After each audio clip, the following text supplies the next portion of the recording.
အားလုံးပဲမင်္ဂလာပါခင်ဗျာကျွန်တော်ရဲ့ channel လေးကနေပြန်လည်ကြိုဆိုလိုက်ပါရခင်ဗျ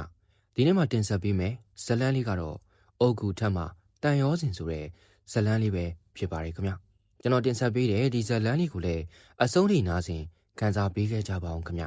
ကျွန်တော်ရဲ့ YouTube channel လေးကိုလည်း like and subscribe လေးနှိပ်ပြီးအားပေးခဲ့ကြပါအောင်ခင်ဗျရန်ကုန်မြို့ရဲ့ညနေခင်းဟာပုံမှန်အတိုင်းပဲကားတန်တွေလူတန်တွေနဲ့စုညံနေပါတယ်ဒါပေမဲ့အမှတ်နဲ့လမ်းမကြီးဘေးက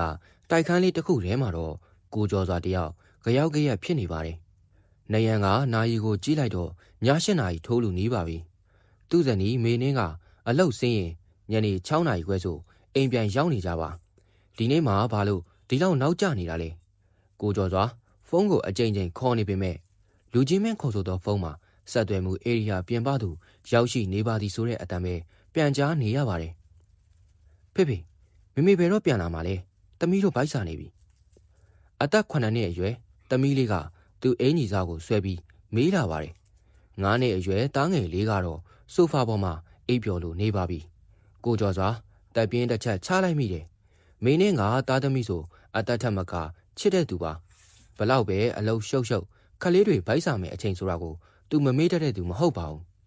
စိတ်ထဲမှာတခုခုကိုနမိတ်မကောင်းသလိုခံစားနေရပေမဲ့ကိုကျော်စွာကိုပြန်ဖြေသိမ့်နေပါတယ်။ကားပိတ်နေတာဖြစ်မှာပါ။ဒါမှမဟုတ်ဖုန်းအားကုန်သွားတာနေမှာပါလို့ပေါ့။အဲ့ဒီအချိန်မှာပဲငြိမ်သက်နေတဲ့ကိုကျော်စွာရဲ့ဖုန်းကထမိလာပါတယ်။စိမ့်သက်တဲ့နံပါတ်တစ်ခု။ဟယ်လို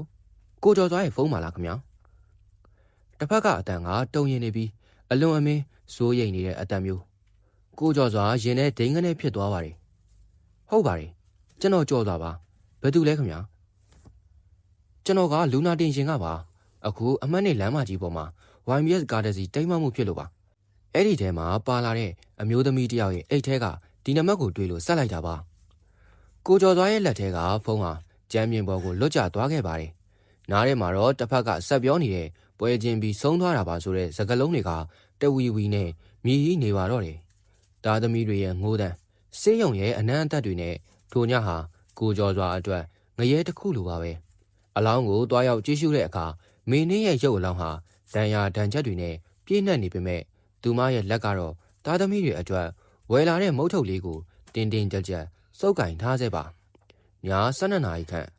ဆေးရုံမှာရင်ခွဲရုံကိစ္စတွေလှုပ်ဆောင်နေရလို့အိမ်မှာခလေးတွေနဲ့အတူကိုကျော်စွာရဲ့ညီမဖြစ်သူကစောင့်ပေးနေပါတယ်အိမ်ထဲမှာတော့အလွန်အမင်းအေးဆက်တိတ်ဆိတ်နေပါတယ်အဲ့ဒီချိန်မှာပဲအိမ်ရှိကဝရန်နာတကားစီကနေဖြင်းညင်းတဲ့အတန်တစ်ခုထွက်ပေါ်လာပါတယ်တကားကိုလက်သေးနဲ့ကုတ်ချဲ့အတန်လိုမျိုးအတန်အပ်ကြီးပြီးတော့တိုးညင်းတဲ့အမျိုးသမီးအတန်တစ်ခုကအမောင်ထဲကနေထွက်ပေါ်လာပါတယ်ကြော့စွာတကားဖွင့်ပါဦးငါပြန်လာပြီအဲ့ဒီအတန်ဟာတေဆုံးသွားပြီဖြစ်တဲ့မင်းင်းရဲ့အတန်နဲ့တပုံစံနဲ့တူနေသလိုအဲ့ဒီညမှာပဲအိမ်ရှိကခွေးတွေဟာအဆက်မပြတ်ဝူဝူဝါဝါနဲ့အော်တန်တွေကရက်ကွက်တစ်ခုလုံးကိုခြောက်ချားစီခဲ့ပါတယ်အိမ်ရှိတကားစီကထွက်ပေါ်လာတဲ့တကားဖွင့်ပေးပါအောင်ဆိုတဲ့အတန်ကြောင့်အိမ်ထဲမှာခလေးတွေကိုစောင့်ပေးနေတဲ့ကိုကျော်စွာရဲ့ညီမမဆန္ဒတယောက်ကြောချမ်းသွားပါတယ်အတန်ကတိုးလုံးမြင်မဲ့ကြားရသူအဖို့နားထဲမှာဟိန်းထွက်နေသလိုမျိုးပါဘာတူလဲမဆန္ဒတုံရင်နဲ့မေးလိုက်ပေမဲ့အပြင်ဘက်ကဘာတမ်းမှပြန်မကြားရတော့ပဲခွေးဦးတန်တွေကပဲပိုးကျဲလာပါတယ်သူမတကားနာကိုဖြည်းဖြည်းချင်းတိုးသွားပြီးအပေါက်ကနေချောင်းကြီးလိုက်မိတယ်အပြင်မှာလျှက်စစ်မီးတိုင်ကမီးရောင်မှိန်ပြအောင်မှာအမျိုးသမီးတယောက်ရက်နေပါတယ်အဲ့ဒီအမျိုးသမီးဟာသပင်တွေဖားရချထားပြီးခေါင်းကိုငုံထားတယ်ဝတ်ထားတဲ့အင်ကြီးကတော့မင်းင်းဒီနေ့မနက်အလုတ်သွားတော့ကဝတ်သွားတဲ့ပန်းရောင်ရင်ပုတ်အင်ကြီးလေးပါပဲဒါပေမဲ့အင်ကြီးတစ်ထည်လုံးကရွှဲရွှဲဆိုးနေသလိုအယောင်ကလည်းမှောင်မဲနေပါတယ်မမနင်းလားမဆန်နာအတန်ထွက်ယုံလေးခေါ်လိုက်တဲ့အချိန်မှာပဲအပြင်ကအမျိုးသမီးကဖြည်းဖြည်းချင်းခေါင်းမလာပါတယ်သူမရဲ့မျက်နှာကဖြူလျော်နေပြီးမျက်လုံးတွေကတော့အယောင်မရှိသလိုမှောင်အတိကျနေတယ်မင်းင်းကဘာစကားမှထပ်မပြောပဲတကားကိုလက်သေးနဲ့အตาလေးကုတ်ချစ်နေပြန်ပါတယ်အဲ့ဒီချိန်မှာပဲအိမ်ခန်းထဲကတားငယ်လေးကအိမ်မက်ရောင်ပြီးငိုတန်ထွက်လာပါတယ်မမေပြန်လာပြီလားဆိုတဲ့အတန်လေးကြားလိုက်ရတဲ့အခါအပြင်ကအမျိုးသမီးရဲ့ခန္ဓာကိုယ်ဟာတုံခါသွားပြီးတကားကိုအားပြင်းပြင်းနဲ့စောင့်ကန်လိုက်တန်ကြီးထွက်ပေါ်လာပါတယ်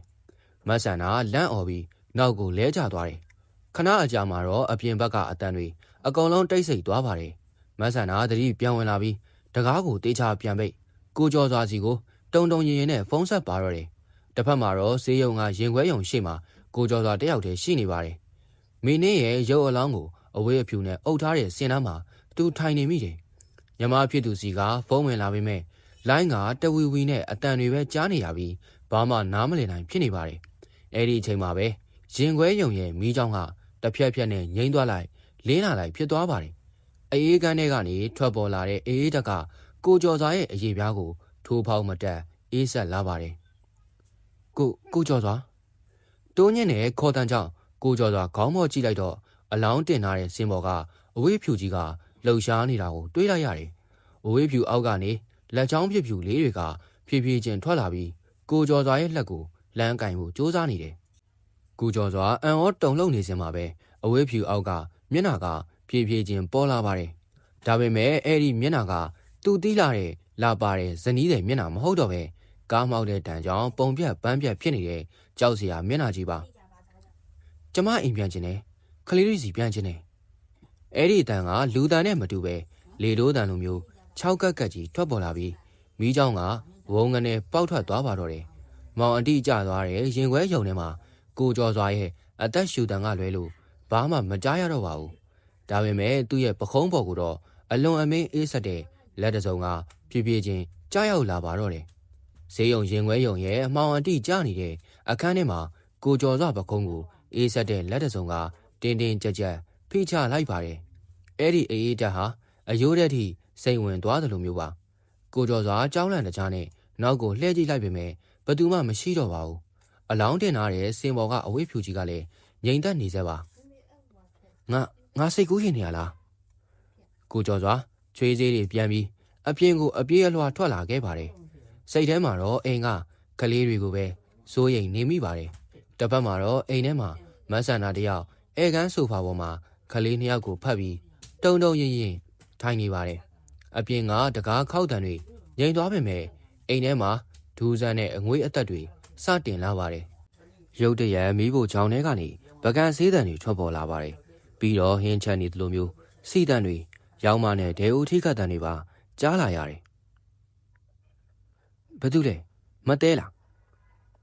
မဆန်နာအတန်တုံတုံနဲ့မေးလိုက်ပေမဲ့ဘာမှပြန်မဖြစ်ပါဘူးအဲ့ဒီအစားမီးဖို့ချောင်းထဲကနေမှွေးကြိုင်လာတဲ့ဟင်းနံတစ်ခုလွင့်ပြန်လာပါတယ်အဲ့ဒီအနံ့ကမင်းင်းချက်နေကြကြက်သားအာလူရင်ရဲ့အနံ့ပါအိပ်ပျော်နေတဲ့သားငယ်လေးကအနံ့ရလို့လားမသိနိုးလာပြီးမျက်လုံးပုတ်ရင်ပြောလိုက်ပါတယ်အတော့မေဟင်းချက်နေရလားဒါဗိုက်စာနေပြီမဟုတ်ဘူးသားမဟုတ်ဘူးမသွားနဲ့မဆန်နာတားပေမဲ့ခလေးကမိဖို့ကြောင်ထဲကိုအပြေးအလွှာသွားလိုက်ပါတယ်မဆန်နာလည်းကြောက်ကြောက်နဲ့နောက်ကလိုက်သွားတဲ့အခါလူမမြင်လိုက်ရတဲ့မြင်ကွင်းကြောင့်သွေးပြတ်မတက်ဖြစ်သွားရပါတယ်မိဖို့ကြောင်ထဲကမိဖို့မှာဟင်းအိုးကအလိုလိုစူပွက်နေပါတယ်ဒါပေမဲ့ဟင်းအိုးကိုမှွေနေတာကတော့လူမဟုတ်ပဲလေထဲမှာဝဲနေတဲ့ရောင်းမတစ်ခုပါပြီးတော့မင်းင်းခါတိုင်းဝတ်နေကြအိမ်နေရင်ထမိန်လေးကလည်းလေထဲမှာလူတယောက်ဝတ်ထားတယ်လို့မျိုးပုံစံကြီးနဲ့မိဖို့ရှေ့မှာရက်နေတာကိုတွေးလိုက်ရပါတယ်တားငယ်လေးကပျော်ရွှင်စွာနဲ့အဲ့ဒီလေထဲကအရေးကြီးစီကိုတိုးသွားပါတယ်အဲ့ဒီအချိန်မှာပဲအမောင်ထဲကနေဖြူဖြော့ပြီးအသားတွေလန်နေတဲ့လက်တစ်ဖက်ကထွက်လာပြီးခလေးရဲ့ခေါင်းကိုအသားလေးပုတ်တက်ပေးလိုက်ပါတယ်ဒါပေမဲ့အဲ့ဒီလက်ကပုတ်တက်လိုက်တဲ့နေရာမှာခလေးရဲ့သပင်တွေဟာချက်ချင်းပဲကျွတ်ထွက်သွားပြီးဥယေကုံကမီးလောင်သလိုနေရဲသွားပါတယ်ပူတယ်မမေးလက်ကြီးကပူတယ်ခလေးကအော်ငိုပြီးနောက်ကိုလဲကျသွားတဲ့အချိန်မှာပဲမီးဖို့ကြောင်ထဲကမီးလုံးကဝုန်းကနေပေါက်ထွက်သွားပြီးတအိမ်လုံးမှောင်အတိကျသွားပါတယ်အမောင်ထဲမှာတော့မင်းင်းရဲ့အတန်ကတူတူလေးထွက်ပေါ်လာပါတယ်တားလီဗိုက်စာနေရမဟုတ်လားအဲ့ဒီအတန်ကချိုးသားနေပေမဲ့ကြောချမ်းစရာကောင်းလာပါတယ်မဆန်နာကလေးကိုဆွဲပြီးအိမ်ပြင်ကိုပြေးဖို့ကြိုးစားပေမဲ့အိမ်ရှိတကားကအပြင်ကနေတော့ခတ်ထားတယ်လို့မျိုးလုံးဝဖွင့်လို့မရတော့ပါဘူးကိုကျော်စွာအိမ်ပြန်ရောက်တဲ့အချိန်မှာတော့အိမ်တကားဟာအတွင်းကနေတန်ကြိုးတွေနဲ့ခတ်ထားသလိုအသေးပိတ်နေတာကိုတွေးလိုက်ရပါတယ်ကိုကျော်စွာအိမ်ရှိကိုရောက်တဲ့အခါအိမ်ထဲကနေကလေးတွေရဲ့အုံငိုတန်နဲ့မဆန်နာရဲ့အကူအညီတောင်းတန်တွေကိုကြားနေရပါတယ် သူတကားကိုအားကုန်စောင့်ကန်ပြီးမဲ့တကားကတန်သားကြီးလိုပဲလုံးဝတုတ်ပြန်မှုမရှိပဲခိုင်မြဲနေပါတယ်ဆန္နာတကားဖွင့်စမ်းကိုကျော်စွာအော်ဟဲ့နေတော့မှပဲဘေးအိမ်ကအတော်ကြီးဒေါ်လီအေးထွက်လာပါတယ်သူမှမျက်နှာကဖြူလျော်နေပြီးလက်ထဲမှာပရိတ်ရည်အိုးကိုတုံရင်ကိုင်ထားတယ်မဖွင့်နဲ့ကျော်စွာမင်းမပြန်ရောက်နေပြီငါခုနကပဲပရင်းပေါက်ကနေမြင်လိုက်တာသူခလေးတွေကိုဖတ်ထားတာဒါပေမဲ့သူ့လက်တွေကအယိုးစုတွေလိုပဲကိုကျော်စွာဒေါသနဲ့ကြောက်စိတ်ရောပြွန်းသွားပါတယ်ဘာရီပြောနေရလဲဒေါ်လေးအေးဟာမင်းကတေးပြီလေလို့ပြန်អော်လိုက်ပေမဲ့အိမ်ထဲကထွက်လာတဲ့အတန်ကြောင့်သူစွန့်အားသွားရှာတယ်ကျော်စွာရှင်းပြန်လာပြီလားရှင်းတဲ့ခလေးတွေအတွက်ကျမထမင်းပြင်ထားတယ်လေဝင်လာခဲ့ပါဦးအဲ့ဒီအတန်ကအေးဆက်နဲ့လေထဲမှာဝဲနေတယ်လို့မျိုးကိုကျော်စွာအိမ်ရှိကဘရင်းပေါက်မှန်တကားကိုခဲနဲ့ထုခွဲလိုက်ပါတယ်မှန်နေကွဲအပ်သွားတဲ့အပေါက်ကနေအိမ်ထဲကိုကြီးလိုက်တဲ့အခါအေကန်းလန်မှာမဆန္နာကကလေးနှစ်ယောက်ကိုဖတ်ပြီးတောင်းမှကတ်နေပါတယ်သူတို့ရှေ့မှာတော့မေနှင်းကကြောပေးပြီးမတ်တက်ရက်နေတယ်သူမရဲ့လေပင်ကတဖြည်းဖြည်းလိန်သွားပြီးကိုကျော်စွာရှိတဲ့ဘရင်းပေါက်ဘက်ကို180ဒီဂရီလှည့်ကြည့်လာပါတယ်မျက်လုံးတွေကသွေးရောင်လွှမ်းနေပြီးပါးစပ်ကတော့နှရွက်နားထိဖဲကာသွားပါတယ်ရှင်လဲကျမကိုကြောက်နေတာလားကျော်စွာကျမကရှစ်မိမမေးနှင်းလေသူမပြောလိုက်တဲ့တခွန်ချင်းစီတိုင်းမှာအိမ်ထဲကအပူချိန်ကရေခဲတစ်တာတွေရောက်သွားတယ်လို့ထိုးကျသွားပါတယ်ကိုကျော်စွာခွဲထားတဲ့မှန်အပေါက်ကနေအိမ်ထဲကိုအတင်းတိုးဝင်ဖို့ကြိုးစားပေမဲ့မမြင်ရတဲ့အားတစ်ခုကသူ့ကိုအပြင်ဘက်ကိုလွှင့်ဆင်အောင်တွန်းထုတ်လိုက်ပါတယ်မင်းသေးသွားပြီလေခလေးတွေကိုလွတ်လိုက်ပါတော့မင်းသွားရမယ့်လမ်းကိုသွားပါတော့ကိုကျော်စွာအော်ငိုပြီးတောင်းပန်ပေမဲ့မင်းင်းကတော့တဟားဟားနဲ့ရေမောနေပါတယ်သူမရဲ့ရေတံကတအိမ်လုံးကိုတုံခါသွားစေပြီးအိမ်ပေါ်ကသူမရဲ့ရေတံကတအိမ်လုံးကိုတုံခါသွားစေပြီးအိမ်ပေါ်ကပန်းကားတွေမီးဆိုင်တွေကအလိုလိုလဲပတ်လာပါတယ်အဲ့ဒီချိန်မှာပဲကလေးနှစ်ယောက်လုံးတတိလစ်ပြီးလဲကျသွားပါတယ်မဆန္ဒလည်းကြောက်လန့်လွန်းလို့အော်ရင်တတိလစ်သွားပြန်ပါတယ်ငါမိသားစုကိုဘယ်သူမှခွဲလို့မရအောင်တေလဲအတူတူရှင်လဲအတူတူပဲလာခဲ့ကြော်သွားမင်းရဲ့ဝိညာဉ်ကကိုကျော်စွာစီကိုလေထဲကနေပြန်ဝဲပြီးတိုးဝင်လာပါတယ်သူမရဲ့ရှည်လျားပြီးမဲနှံနေတဲ့လက်သေးတွေကကိုကျော်စွာရဲ့လေရင်းစီကိုဦးတီလာနေပါပြီကိုကျော်စွာဘာလို့ရမှန်းမသိဖြစ်နေစင်းမှာပဲသူ့အိတ်ကတ်ထဲကဖုန်းကတုံးခါလာပါတယ်အဲ့ဒါကတော့ဆေးရုံကရင်ခွဲရုံဆရာဝန်စီကဖုန်းပါကိုကျော်စွာမြန်လာခဲ့ဦးမင်းရဲ့အလောင်းကပျောက်သွားပြီဗျကိုကျော်စွာနားထဲမှာဆရာဝန်ရဲ့အလောင်းပျောက်သွားပြီဆိုတဲ့စကားကမိုးချိုပြစ်လိုက်တယ်လို့ပါပဲရှေးတဲ့ကလေထဲမှာဝဲနေတဲ့မင်းရဲ့ဝိညာဉ်ကတော့စူးစူးဝါဝါရဲမောနေတော့မှာအလောင်းကဘယ်ရောက်သွားတာလဲမင်းဘာတွေလုပ်နေရလဲကိုကျော်စွာအော်မေးလိုက်ပေမဲ့မင်းကပြန်မဖြေပါဘူးသူမရဲ့ပုံတံကတဖြည်းဖြည်းအရေးပျော်ကျလာတယ်လို့မျိုးဖြစ်လာပြီးအိမ်ရှိကမှောင်ရိပ်တွေတဲကိုတိုးဝင်ပျောက်ကွယ်သွားပါတယ်တအိမ်လုံးပြန်လဲတိတ်ဆိတ်သွားပေမဲ့အေးဆက်အငွေးသက်ကတော့ကြံရစ်နေစေပါကိုကျော်စွာခဲနဲ့ထုခွဲထားတဲ့ဘရင်းပေါက်ကနေအိမ်ထဲကိုအတင်းခုံဝင်လိုက်ပါတယ်တတိလစ်နေတဲ့ဆန္ဒနဲ့ခလေးနှစ်ယောက်ကိုနှိုးပေမဲ့လုံးဝနှိုးမလာပါဘူးခလေးတွေရဲ့ခန္ဓာကိုယ်ကရေခဲတုံးလိုအေးဆက်နေပြီးနှာခေါင်းထဲကနေသွေးစာအချို့ထွက်နေတာကိုတွေးလိုက်ရတဲ့အခါကိုကျော်စွာရင်ဘတ်ထဲဘုံပေါက်တယ်လို့ခံစားလိုက်ရတယ်ဆန္ဒထားစမ်းပါဦးဆန္ဒကတော့မျက်လုံးအစုံပြူးလျက်သားနဲ့တတိလစ်နေတာပါကိုကျော်စွာဘေးအိမ်ကဒေါ်လီအေးကိုအကူအညီတောင်းပြီးကလေးတွေကိုဈေးရုံတင်ဖို့ပြင်ဆင်ပါတယ်ဒါပေမဲ့ကားဆက်နှိုးတဲ့အခါကားကလုံးဝနှိုးလို့မရပါဘူးကားမှန်ပေါ်မှာတော့ဖြူဖွေးနေတဲ့လက်ဝဲရာတွေကအထက်ထင်ကျန်နေပါတယ်အဲ့ဒီအချိန်မှာပဲအိမ်ရှိလမ်းမကြီးပေါ်ကနေလူနာတင်ရင်တစည်းရဲ့အုတ်ဩတန်ကတဖြည်းဖြည်းနီးကပ်လာပါတယ်အဲ့ဒီကားကကိုကျော်စွာတို့အိမ်ရှိမှာထိုးရက်လိုက်တယ်ကားပေါ်ကနေဆင်းလာတာကခုနကဖုန်းဆက်တဲ့ဆရာဝန်နဲ့ဝန်ထမ်းနှစ်ယောက်ပါသူတို့မျက်နှာတွေကသွေးမရှိသလိုဖြူလျော်နေကြတယ်ကိုကျော်စွာကျွန်တော်တို့အလောင်းနောက်ကိုလိုက်လာတာရင်ခွဲရုံကကင်မရာထဲမှာကြည့်လိုက်တော့မင်းကသူ့ဘာသာသူထပြီးအပြင်ကိုလမ်းလျှောက်ထွက်သွားတာဗျဆရာဝန်ရဲ့စကားကြောင့်ကိုကျော်စွာစွန့်အားသွားတယ်လူတွေကဘလို့လို့လမ်းလျှောက်နိုင်မှာလဲအခုအဲ့ဒီအလောင်းကဘယ်မှလဲဒီနားနေရှိရမယ်ခြေရာတွေကဒီဘက်ကိုဦးတည်နေတာသူတို့အိမ်ပတ်ပတ်လေကိုဓမီတွေနဲ့လိုက်ထိုးကြည့်ကြတယ်အဲ့ဒီအချိန်မှာပဲအိမ်နောက်ဘက်ကရေတွင်းဟောင်းနာကနေ တောက်ဆိုတဲ့အတန်ကိုကြားလိုက်ရတယ်။အဲ့ဒါကလူတယောက်ဖက်နှက်စီးပြီးလမ်းလျှောက်တဲ့အတန်မျိုးမဟုတ်ဘူး။အယိုးချင်းထိခတ်မိတဲ့အတန်မျိုးပါ။ကိုကျော်စွာတို့အဖွဲသားတွေရေတွင်းနောက်ကိုတွားကြည့်လိုက်တဲ့အခါရေတွင်းဘောင်ပေါ်မှာထိုင်နေတဲ့အမျိုးသမီးတယောက်ကိုတွေးလိုက်ရတယ်။သူမကအင်ကိုကြောပေးထားတယ်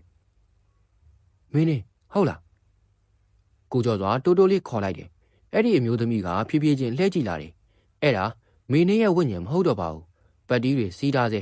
ဒဏ်ရာတွေနဲ့ပုတ်ပွားခြင်းနေပြီဖြစ်တဲ့မင်းရဲ့ရုပ်လောင်းစစ်စစ်ကြီးဖြစ်နေပါတယ်။သူမရဲ့လက်ထဲမှာတော့သားသမီးတွေအတွက်ဝယ်လာတဲ့မုတ်ထုတ်လေးကိုတင်းတင်းကြပ်ကြပ်စုပ်ကင်ထားတော့မှခလေးတွေဘိုက်စားနေပြီငါတွေးရမယ်အလောင်းကြီးကစကားပြောနေတာပါသူမရဲ့မျက်လုံးအိမ်ထဲကနေသွေးတွေစီးကြလာပြီးကိုကျော်စွာစီကိုတရွတ်တိုက်လမ်းလျှောက်လာပါတော့တယ်မင်းရဲ့ရုပ်အလောင်းကြီးကတရွတ်တိုက်လမ်းလျှောက်လာတာကိုကြည့်ပြီးဆေးရုံဝန်ထမ်းတွေဟာကြောက်လန့်တကြားနဲ့နောက်ဆုတ်ကုန်ကြပါတယ်ကိုကျော်စွာကတော့ကြောက်စိတ်ကိုဖိသိပ်ပြီးဇနီးဖြစ်သူရဲ့ရုပ်အလောင်းရှိမှပိတ်ရက်လိုက်တယ်မင်းနေတော့ပါတော့မင်းဒီလိုလုံနေရင်ခလေးတွေပူကြောက်ကုန်လိမ့်မယ်အိမ်ထဲကိုမဝင်ပါနဲ့တော့ဒါပေမဲ့မင်းင်းကနားမထောင်တော့ဘူးသူမရဲ့မျက်နှာကဒဏ်ရာတွေကြားကနေသွေးတွေကတစက်ဆက်ကျနေတော့မှသူမကကိုကျော်စွာကိုတွန်းပယ်လိုက်တာဟာလူသားတစ်ယောက်ရဲ့အားထက်အစာပေါင်းများစွာတန်မာနေပါတယ်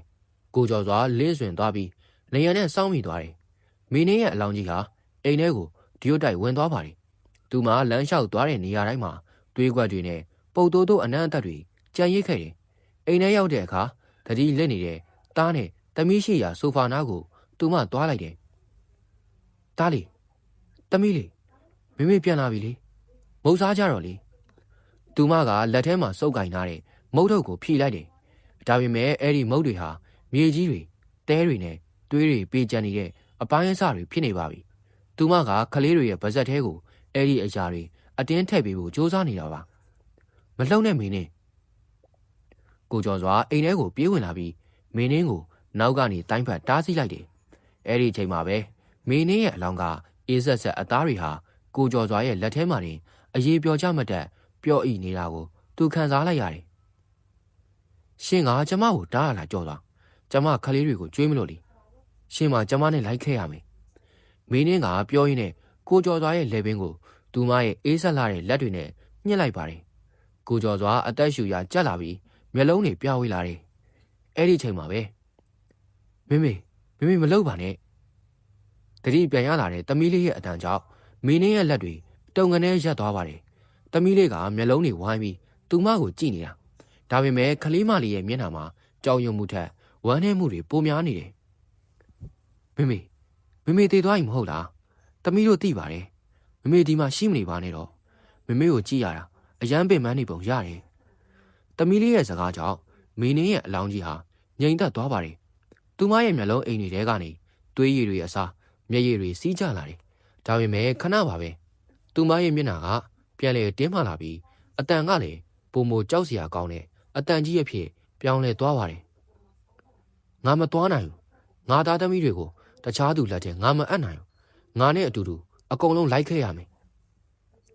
ရုတ်တရက်အိမ်ထဲကမီးတွေအားလုံးမှိတ်သွားပြီးအမောင်ထဲမှာမင်းင်းရဲ့စူးရတဲ့အော်ဟစ်တန်ကြီးကပဲ့တင်ထပ်သွားပါတယ်ကိုကျော်စွာတတိပြန်ဝင်လာပြီးဓမီနဲ့ထိုးကြည့်လိုက်တဲ့အခါမင်းင်းရဲ့အလောင်းရောခလေးနှစ်ယောက်ရောဧကန်ထဲမှာမရှိတော့ပါဘူးအိမ်နောက်ဘက်ကရေတွင်းဟောင်းစီကနေဝုန်းကနေရေကြားတန်ကြီးကိုသူကြားလိုက်ရတော့တယ်ဝုန်းကနေရေကြားတန်ကြီးကြောင့်ကိုကျော်စွာရဲ့နှလုံးသွေးတွေရက်တက်မတက်ဖြစ်သွားပါတယ်သူဓမီကိုကြစ်ကြစ်ပါအောင်စုပ်ကင်ပြီးအိမ်နောက်ဘက်ကရေတွင်းဟောင်းစီကိုအပြေးအလွှာသွားလိုက်တယ်သမီးတားရေတွင်းသားရောက်တော့ဓမီနဲ့ထိုးကြည့်လိုက်တဲ့အခါရေပြင်ကလှိုင်းထနေတော့မှာပဲကိုကျော်စွာဘာမှမစင်းစားတော့ပဲရေတွင်းထဲကိုခုန်ချဖို့ပြင်လိုက်စင်မှာပဲရေတွင်းဘောင်ပေါ်မှာတွေးစွန်းနေတဲ့လက်ဝဲရာလေးတွေကိုတွေးလိုက်ရတယ်အဲ့ဒါခလေးတွေရဲ့လက်ဝဲရာတွေမဟုတ်ပါဘူးပုတ်ပွားနေတဲ့လူကြီးလက်ဝဲရာတွေပါရုတ်တရက်ရေတွင်းထဲကနေခလေးနှစ်ယောက်ရဲ့အတန်ထွက်လာပါတယ်ဒါပေမဲ့အောက်ကထွက်လာတာမဟုတ်ပဲရေတွင်းနေရန်ကြားကနေထွက်လာတာပါဖေကဲပါဦးအမောင်ကြီးထဲမှာမေကသမီးတို့ကိုအတင်းဆွဲထားတယ်ကိုကျော်စွာဓမီနဲ့ရေတွင်းနေရန်ကိုလိုက်ထိုးလိုက်ကြည့်တော့ရေမျက်နှာပြန်ထက်နေရန်ကတ်နေတဲ့မှုတက်နေတဲ့အပေါက်ဟောင်းတစ်ခုထဲမှာခလေးနှစ်ယောက်ကိုတွေးလိုက်ရတယ်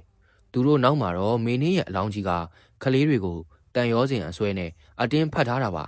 မင်းင်းရဲ့မျက်နှာကအသားတွေဟာ ရေဆိုပြီးလန်ထွက်နေကကြည့်ရတာအလွန်ရင်နာစရာကြောက်စရာပါကောင်းနေပါတယ်မင်းနဲ့လွှတ်လိုက်ပါတော့ခလေးတွေအသက်ရှူကြက်နေပြီမင်းချစ်တဲ့ခလေးတွေကိုမင်းလက်နဲ့ပြန်တတ်မလို့လားကိုကျော်စွာအော်ဟစ်တောင်းပန်နေတော့မှပဲမင်းနဲ့ကခလေးတွေကိုပိုးပြီးတင်းတင်းကြပ်ကြပ်ဖတ်လိုက်တယ်သူမရဲ့မျက်လုံးတွေကကိုကျော်စွာကိုစိုက်ကြည့်ရင်သွေးမျက်ရည်တွေစီးကျလာပြန်ပါတယ်သူတို့ကငါအသွေးသားတွေငါမှသူတို့ပဲရှိတာဘသူ့ကိုမှမပေးနိုင်ဘူးအဲ့ဒီအချိန်မှာပဲဒူးဆန်းတဲ့အဖြစ်အပျက်တစ်ခုဖြစ်လာပါတယ်ရေတွင်းထဲကရေတွေကတဖြည်းဖြည်းတက်လာပြီးခလေးတွေရှိတဲ့အပေါက်စီကိုနီးကပ်လာတယ်မင်းင်းကတော့ရေတက်လာတာကိုဂယုမဆိုင်ပဲခလေးတွေကိုအညိုကြီးဖတ်ထားတော့မှပဲဆန္နာကျိုးယူခဲ့မြ мянကိုကျော်စွာအော်ပြောလိုက်လို့တတိရလာတဲ့ဆန္နာကကျိုးတစ်ခွေကိုပြစ်ချပေးပါတယ်ကိုကျော်စွာရေတွင်းထဲကိုဆင်းပြီးခလေးတွေကိုလှမ်းဆွဲပြီးမဲ့မင်းင်းကခလေးတွေကိုရေထဲကိုအတင်းဆွဲနေဖို့ကြိုးစားလာပါတယ်မင်းင်းမလုပ်ပါနဲ့ကိုကျော်စွာမင်းင်းရဲ့အေးဆက်လာတဲ့လက်တွေကိုအတင်းဖြုတ်ရတယ်အဲ့ဒီချိန်မှာကိုကျော်စွာရဲ့လက်တွေဟာမင်းင်းရဲ့ပု္ပ္ပစပြုတ်နေတဲ့အသားတွေနဲ့ထိမိပြီးယွန်းစရာထက်ပူလောင်တဲ့ဝေဒနာကိုခံစားလိုက်ရတယ်ဇနီးတဲ့ရဲ့အစွဲအလန့်ဟာအခုတော့မိသားစုအတွက်ဘေးအန္တရာယ်ကြီးဖြစ်နေပါပြီကိုကျော်စွာအားကုန်တုံးပြီးခလေးနှစ်ယောက်ကိုမင်းင်းရဲ့လက်ထဲကနေဆွဲလူလိုက်နိုင်ပါတယ်သူခလေးတွေကိုအပေါ်ကိုတွန်းတင်ပေးလိုက်ချိန်မှာပဲရေတွင်းထဲကနေအေးဆက်တဲ့လက်တစုံကကိုကျော်စွာရဲ့ခြေထောက်ကိုဖမ်းဆွဲလိုက်ပါတယ်ရှင်လဲလာခဲ့တော့ကျော်စွာကိုကျော်စွာရေထဲကိုဆွဲချခံနိုင်ရပါတယ်ရေအောက်ထဲရောက်သွားတဲ့အချိန်မှာသူမြင်လိုက်ရတာကတော့ရေအောက်ထဲမှာမင်းင်းကပြုံးပြီးသူ့ကိုကြည့်နေတာပါဒါပေမဲ့အဲ့ဒီအပြုံးကတရေအပြုံးမဟုတ်ပဲသူတို့နှစ်ယောက်စလုံးအသက်ရှင်စဉ်ကချစ်သူဘဝတုန်းကပြုံးပြခဲ့တဲ့နှွေးထွေးတဲ့အပြုံးမျိုးဖြစ်နေပြန်ပါတယ်ကိုကျော်စွာရဲ့တတိတွေလွတ်လပ်စွာပြူလာတဲ့အချိန်မှာပဲအပေါ်ကနေလက်တစုံကသူ့ကိုအတင်းဆွဲတင်လိုက်ပါတယ်အဲ့ဒါကတော့ရက်ကွက်ထဲကလူတွေနဲ့အတူရောက်လာတဲ့ရဲဝင်တန်းတွေပါကိုကျော်စွာရေတွင်းပေါ်ပြန်ရောက်လာတဲ့အခါမှာတော့ခလေးတွေကဘေးကင်းသွားပါပြီဒါပေမဲ့ရေတွင်းထဲကိုပြန်ကြည့်လိုက်တော့မင်းင်းရဲ့ရုပ်အလောင်းကတော့ရေအောက်ထဲကိုတဖြည်းဖြည်းမြုပ်ဆင်းသွားပြီးပျောက်ကွယ်သွားပါတော့တယ်ရေတွင်းထဲမှာအလောင်းပျောက်ကွယ်သွားပြီးနောက်ပိုင်းအိမ်ကြီးဟာခေတ္တများငြိမ်သက်သွားသလိုရှိပေမဲ့အဲ့ဒါဟာမုံတိုင်းမလာခင်ငြိမ်သက်ချင်းမျိုးမှကိုကျော်စွာမသိခဲ့ပါဘူးကလေးနှစ်ယောက်ကတော့အဲ့ဒီညကစပြီးဖျားလိုက်တာရက်အတန်ကြားတဲ့အထိအဖျားမကြတော့ပါဘူးထူးဆန်းတာကကလေးတွေဟာအိပ်ပျော်နေရင်းနဲ့တယောက်ယောက်နဲ့စကားပြောနေတယ်လို့မျိုးတိုးတိုးနဲ့ရေရွတ်နေတတ်ပါတယ်ကိုကျော်စွာကလေးတွေနာသွားနာထောင်ကြည့်တော့မေမေတားတော့စီလာနေပြီလားမေမေအေးနေလားဆိုရဲစကလုံးတွေကြောင့်ရင်ထဲမှာမကောင်းဖြစ်ရပြန်ပါတယ်တညမှာတော့ကိုကျော်စွာအဲကမ်းမှာခဏမိကနေအိပ်ပျော်သွားတော့ရုတ်တရက်ရေအေးလေးတစ်စက်ကသူ့နှစ်ဖူးပေါ်ကိုကြားလာတယ်လို့ခံစားလိုက်ရတယ်မျက်လုံးဖွင့်ကြည့်လိုက်တော့မျက်နှာချက်ပေါ်မှာမင်းင်းကပ်နေပါတယ်သူမရဲ့သပင်အရှိကြီးတွေကကိုကျော်စွာမျက်နှာပေါ်ကိုတရိပ်ရိပ်နဲ့ကြာဆင်းလာတယ်သူမရဲ့ကိုယ်ခန္ဓာကရေရင်းထဲကတက်လာတာမို့ရွှဲရွှဲဆိုးနေပြီးအသားတွေကဖြူဆော့လို့နေပါတယ်ရှင်ကကလေးတွေကိုငါးစီကနေခိုးထုတ်သွားတယ်နော်ကြောစွာမင်းင်းရဲ့အတန်ကအရင်ကလိုမဟုတ်တော့ပဲဒေါသနဲ့အညှို့တွေပါနေတယ်ကိုကျော်စွာကြောက်လန့်တကြားထားရက်လိုက်ပေမဲ့ခြေထောက်တွေကလှုပ်မရတော့ပါဘူးကျမ်းမြင်ပေါ်မှာရေခွက်တွေကအလိုလိုပေါ်လာပြီးသူ့ခြေထောက်တွေကိုကွင်းပတ်ထားသလိုဖြစ်နေပါတယ်မင်းင်းကိုပြောတာနားထောင်အောင်မင်းကလူမမဟုတ်တော့တာမင်းကလေးတွေနားမှာရှိနေကလေးတွေအသက်အန္တရာယ်ရှိရလေအသက်မရှိတော့ရင်ငါနဲ့အတူတူလိုက်ခဲ့လို့ရတာပေါ့ငါတို့မိသားစု၄ယောက်သားဘယ်သူမှမခွဲနိုင်တဲ့နေရာကိုသွားကြမယ်မင်းင်းကမျက်နှာကျက်ပေါ်ကနေကိုကျော်စွာစီကိုဇောက်ထိုးကြီးပြုတ်ကျလာပါတယ်သူမရဲ့မျက်နှာကကိုကျော်စွာမျက်နှာနဲ့လက်မအနှဲငယ်အကွာမှာပဲရက်သွားတယ်သူမရဲ့ပါးစပ်ထဲကနေထွက်လာတဲ့အသက်ရှူတန်းကပုတ်တိုးတိုးအနံ့အသက်တွေနဲ့ပြည့်နေပါတယ်အဲ့ဒီအချိန်မှာပဲအိတ်ခမ်းထဲကကလေးတွေရဲ့အော်တန်တွေထွက်လာပါတယ်ဖေဖေကဲပါဦးအသက်ရှူရတာကြက်တယ်တခုခုကသားတို့ကိုဖိထားတယ်ကိုကျော်စွာအတင်းရုံးမိမယ်မရပါဘူး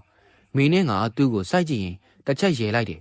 အဲ့ဒီရဲတန်ကအိမ်ရဲ့နေရံတွေကိုတောင်တုံခါစေပါတယ်မနေ့ကရှင်နဲ့စကားပြောနေတဲ့အလုပ်ကအမျိုးသမီးကိုလည်းငါသိရနော်ရှင်ငါ့ကိုမေးတော့မှလားကြောသွားမင်းင်းရဲ့တဝင်းတိုမှုကတေဆုံးပြီးနောက်မှာပိုလို့တောင်ပြင်းထန်လာပုံရပါတယ်သူမရဲ့လက်သေးတွေကကိုကျော်စွာရင်ဘက်ကိုကုတ်ချစ်လိုက်တဲ့အခါအင်ကြီးတွေစုပ်ပြတ်သွားပြီးသွေးတွေစိမ့်ထွက်လာတယ်ရုတ်တရက်အိမ်ရှိကဘဲတီးတန်မီးလာပါတယ်ညတကောင်ရံကြီးမှာဘယ်သူဖြစ်မလဲဆိုတာကိုကျော်စွာမသိနိုင်ခင်မှာပဲ မင်းင်းကဝေါကနေလီတဲကိုပြန်တက်သွားပြီးအမောင်ထဲမှာပျောက်ကွယ်သွားပါတော့တယ်ကိုကျော်စွာခြေထောက်တွေပြန်လှုပ်လို့ရတာနဲ့အိမ်ရှိတကားကိုပြေးဖွင့်လိုက်တော့အပြင်မှာဘယ်သူမှမရှိပါဘူးဒါပေမဲ့တကားရှိကကျမ်းမြေပေါ်မှာမင်းင်းတေဆုံးတော့ကဝတ်ထားတဲ့သွေးဆုံးနေတဲ့ဖက်နှက်တရံဒါပေမဲ့တကားရှိကကျမ်းမြေပေါ်မှာတော့မင်းင်းတေဆုံးတော့ကဝတ်ထားတဲ့သွေးဆုံးနေတဲ့ဖက်နှက်တစုံကအိမ်ထဲကိုမျက်နှာမူပြီးခြာထားတာကိုတွေးလိုက်ရတော့တယ်တကားဝမှာခြာထားတဲ့သွေးဆုံးနေတဲ့ဖက်နှက်တစုံကိုကြည့်ပြီးကိုကျော်စွာကြောချမ်းသွားပါတယ်ဒါဟာမင်းင်းကအိမ်ထဲကိုအပိုင်ဝင်လာပြီဆိုတော့အတိတ်နမိတ်ပါပဲသူအမြန်ဆုံးအိတ်ခမ်းထဲကိုပြေးဝင်သွားတဲ့အခါမြင်လိုက်ရတဲ့မြင်ကွင်းကရင်းနှင်းစရာပါတားနဲ့သမီးဟာအိတ်ရပေါ်မှာလူးလှိမ့်နေပြီးသူတို့ရဲ့လက်ဝဲတွေမှာအေးဆက်တဲ့လက်ချောင်းရာကြီးတွေထင်ကျန်နေပါတယ်ခလေးတွေကမျက်လုံးလေးတွေလန်တက်နေပြီးအသက်ရှူကိုရုန်းကန်နေရပါတယ်မင်းင်းတော်ပါတော့ငါ့ကိုပဲတတ်ပါခလေးတွေကိုတော့ချမ်းသာပြီပါကိုကျော်စွာအော်ဟစ်ငိုယိုပြီးလေဟာနယ်ကိုကြည့်ပြီးတောင်းပန်နေမိပါတယ်အဲ့ဒီချိန်မှာပဲအခန်းနောက်ဟာမှောင်ရိပ်ထဲကနေမင်းင်းရဲ့ပုံရိပ်ကတဖြည်းဖြည်းချင်းပေါ်လာပါတယ်သူမရဲ့ပုံသဏ္ဍာန်ကအရင်ကထပ်ပိုပြီးကြောက်စရာကောင်းနေပါပြီခန္ဓာကိုယ်တစ်ခုလုံးကရေးတွေဆိုရွှဲရုံနဲ့မကပဲအသားတွေကပြာနှမ်းနေပြီးမျက်လုံးအိမ်တွေကဟောင်းလောင်းပေါက်ကြီးဖြစ်နေပါတယ်ရှင်ကသူတို့ကိုချစ်တာတဲ့ကျမကိုပိုကြောက်နေရလားကိုကျော်စွာမင်းင်းကတူတူလေးပြောရင်းခလေးတွေရဲ့ဂရင်နာကိုဒီရွတ်တိုက်တိုးလာပါတယ်သူမလမ်းလျှောက်သွားတဲ့နေရာတိုင်းမှာပုတ်စော်နန့်တွေရေကွက်တွေကြံရစ်ခဲ့တယ်မဟုတ်ဘူးမင်းင်းမင်းကချစ်ပါတယ်ဒါပေမဲ့မင်းကလူမမဟုတ်တော့တာမင်းရှိနေရင်ခလေးတွေတေးလိုက်မယ်တေတော့ငါးစီရောက်တာပေါ့အဲ့ဒါပိုကောင်းတာပေါ့မင်းင်းကလက်ကိုစမ်းလိုက်တဲ့အခါသူမရဲ့လက်သေးတွေကရှည်ထွက်လာပြီးခလေးတွေရဲ့ရင်ဘတ်ပေါ်ကိုဦးတည်သွားပါတယ်ကိုကျော်စွာဘာလို့ရမှန်းမသိပဲဖြစ်နေတော့မှပဲသူ့ကောင်းထဲကိုအကြံတစ်ခုဝင်လာပါတယ်မင်းင်းတေဆုံးတော့ကလက်ထဲမှာကြစ်ကြစ်ပေါအောင်စုပ်ကင်ထားတဲ့သားသမီးတွေအကျွမ်းဝဲလာတဲ့မုတ်ထုတ်လေးကိုသူတတိယသွားတယ်သူအမြန်ဆုံးဧည့်ခံကိုပြေးထွက်ပြီးရေရင်းနောက်မှာကောက်ရခဲ့တယ်သွေးတွေပေးနေတဲ့အဲ့ဒီမုတ်ထုတ်လေးကိုယူလာခဲ့တယ်မင်းင်းကြည်စံဒါမင်းကလေးတွေအတွက်ဝယ်လာတဲ့မုတ်လေးမင်းကလေးတွေကိုပျော်စေခြင်းလို့ဝယ်လာတာမဟုတ်ဘူးလားအခုမင်းလုံနာတွေကကလေးတွေကိုငိုအောင်လုပ်နေတာလေမုတ်ထုတ်လေးကိုမြင်လိုက်ရတဲ့အချိန်မှာမင်းင်းရဲ့လှုပ်ရှားမှုတွေတုံငနဲ့ရပ်သွားပါတယ်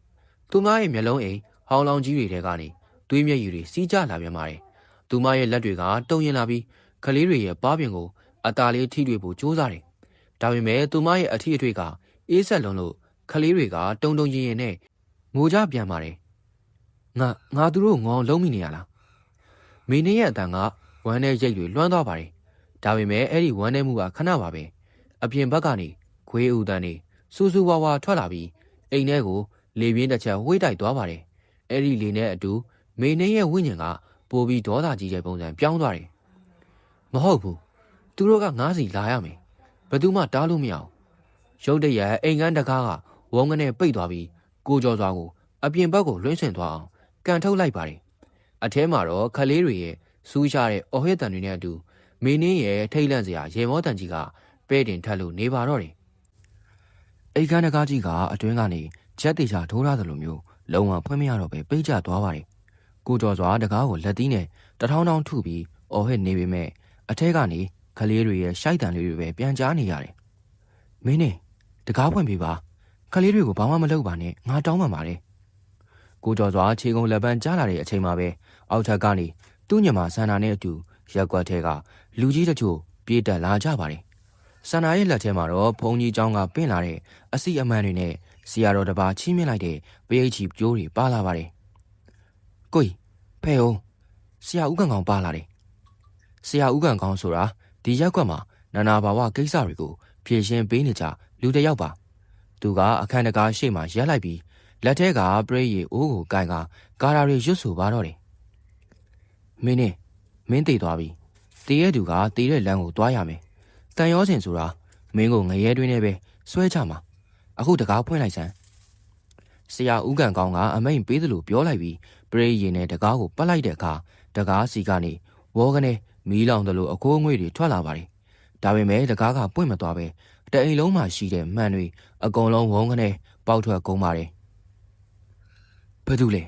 ငါ့ကိုနှင်ထုတ်ရဲတာဘယ်သူလဲမင်းင်းရဲ့အတန်ကအခန်းထဲကထွက်လာတာမဟုတ်ပဲလေရန်တွေထဲကနေ ထွက်လာတယ်လို့မျိုးဟိန်းထွက်နေတယ်ရုတ်တရက်အိမ်ပေါ်ကပန်ကာကအရှိန်ပြင်းပြင်းနဲ့လဲပတ်လာပြီးဖြုတ်ကြမတက်ရိမ့်ထိုးလာပါတယ်ဆရာတတိထားကိုကျော်စွာအော်လိုက်ပေမဲ့နောက်ကျသွားပါပြီအိမ်မျက်နှာချက်ပေါ်ကမီးဆိုင်ကြီးကဆရာဦးကန်ကောင်းရဲ့ခေါင်းပေါ်ကိုပြုတ်ကျလာပါတယ်ဆရာကရှောင်လိုက်နိုင်ပေမဲ့လက်ထဲကပရိယေအိုးကတော့ကြမ်းပြင်ပေါ်မှာကွဲရသွားပြီးအထဲကရေတွေကသွေးတွေအဖြစ်ပြောင်းလဲသွားပါတယ်ငါ့အိမ်ထဲကိုဘယ်သူမှမလာနဲ့ဘယ်ဖုန်းကြီးဘယ်ဆရာမှမလာနဲ့လာတဲ့သူအကုန်တေးရမယ်မင်းရဲ့ဒေါသကအထွတ်အထိပ်ရောက်နေပါပြီအခန်းတကာကြားကနေသွေးရည်တွေကဒဇိမ့်စိန်ထွက်လာပြီးကိုကျော်စွာတို့ခြေထောက်တွေကိုလာထိပါတယ်အဲ့ဒီသွေးတွေကစူပွက်နေတယ်လို့ပူလောင်လုံးလို့အားလုံးနောက်ကိုစုပ်လိုက်ရပါတယ်ကျော်စွာမင်းမကတာမန်ဝိညာဉ်မဟုတ်တော့သူကအချစ်ရောအညှို့ရောအဆွဲရောပေါင်းနေတာဒီအတိုင်းဆိုကလေးတွေမနှက်ပြန်အထိအသက်ရှင်နိုင်မှာတော့မဟုတ်ဘူးဆရာဦးကန်ကောင်းကမျက်နှာပြက်ပြက်နဲ့ပြောလိုက်ပါတယ်ကိုကျော်စွာရင်ထဲမှာဘုံဘုံလဲသွားတယ်သူအခန်းတကာရှိမှဒူးထောက်လိုက်ပြီးနေရန်ကိုခေါင်းနဲ့တိုက်ခါအော်ငိုပါတော့တယ်မင်းငါ့ကိုပဲတတ်လိုက်ပါတော့ကွာငါအသက်ကိုပဲယူပါကလေးတွေကိုတော့လှုပ်ပေးပါမင်းတကယ်ချစ်ရင်ကလေးတွေကိုမတတ်ပါနဲ့ကိုတောင်းမှပါတယ်ကိုကျော်စွာရဲ့ငိုတန်ကတိတ်ဆိတ်နေတဲ့ညဉ့်နက်ပိုင်းမှာပဲ့တင်ထက်နေပါတယ်အဲ့ဒီအချိန်မှာပဲအခန်းထဲကအော်ဟစ်တန်တွေငြိမ်ကျသွားပြီးကြောက်ကနေမီကတကားကအตาလေးပွင့်လာပါတယ်ဒါပေမဲ့အထဲမှာမြင်လိုက်ရတဲ့မြင်ကွင်းကတော့အားလုံးကိုအသက်ရှူရက်သွားစေပါတော့တယ်တကားအตาလေးပွင့်သွားတဲ့အခါကိုကျော်စွာရှေ့ဆုံးကနေအခန်းထဲကိုပြေးဝင်လိုက်ပါတယ်ဓမီရောင်အောက်မှာမြင်လိုက်ရတာကတော့ကရင်ပေါ်မှာတားနဲ့သမီးဟာတယောက်ကိုတယောက်ဖတ်ထားရင်းငြိမ်သက်နေကြတာပါကလေးတွေရဲ့မျက်နှာကဖြူလျော်နေပြီးအသက်ရှူတန်ကအလွန်တိုးလွန်းနေပါတယ်ဒါပေမဲ့အကြောက်ဆုံးမြင်ကွင်းကတော့ကလေးတွေရဲ့ဘေးမှာထိုင်နေတဲ့မေနှင်းပါပဲ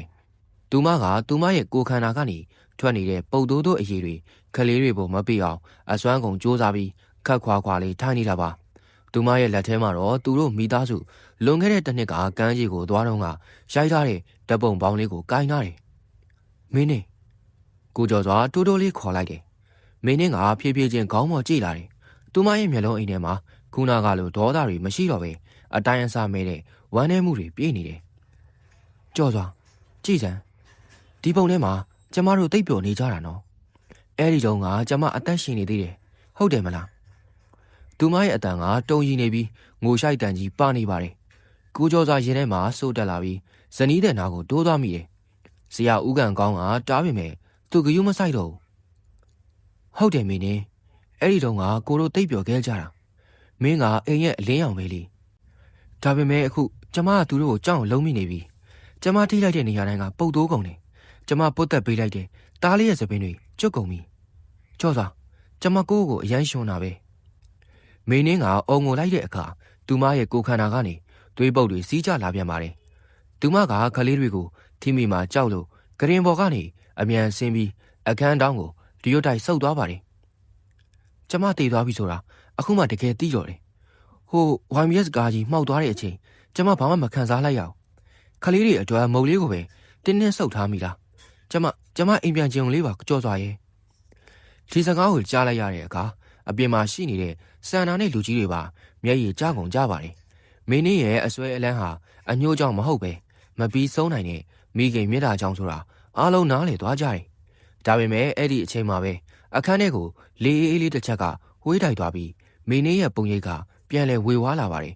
သူမရဲ့မျက်နှာကပြန်ပြီးပုံပြက်ပန်းပြက်ဖြစ်လာကအတန်ကလည်းပြန်ပြောင်းသွားတယ်မဟုတ်ဘူးငါမသွားနိုင်ဘူးငါမရှိရင်ဒီကလေးတွေကိုဘယ်သူကြည့်မလဲရှင်ကနောက်မိမယူမှာမဟုတ်လားရှင်ငါ့ကိုမေးသွားမှာမဟုတ်လားမင်းင်းရဲ့စိတ်ကဝေဒနာနဲ့တဝင်တုံမှုကြားမှာလွန်ဆွဲနေပါတယ်သူမကဓာတ်ပုံပေါင်းကိုဝုန်းကနေရိုက်ခွဲလိုက်ပြီးကလေးတွေစီကိုပြန်ထိုးသွားဖို့ပြင်းလိုက်တယ်မင်းင်းမသွားပါနဲ့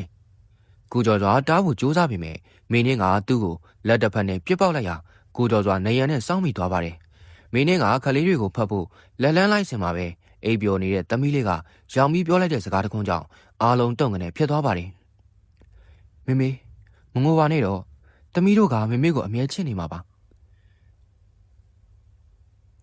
သမီးလေးရဲ့ရောင်ရမ်းပြီးပြောလိုက်တဲ့မေမေမငိုပါနဲ့ဆိုတဲ့စကားတန်ကြီးဟာတင်းမာနေတဲ့အခန်းတွင်းလေထုကိုချက်ချင်းအရေးပြောကြသွားစေပါတယ်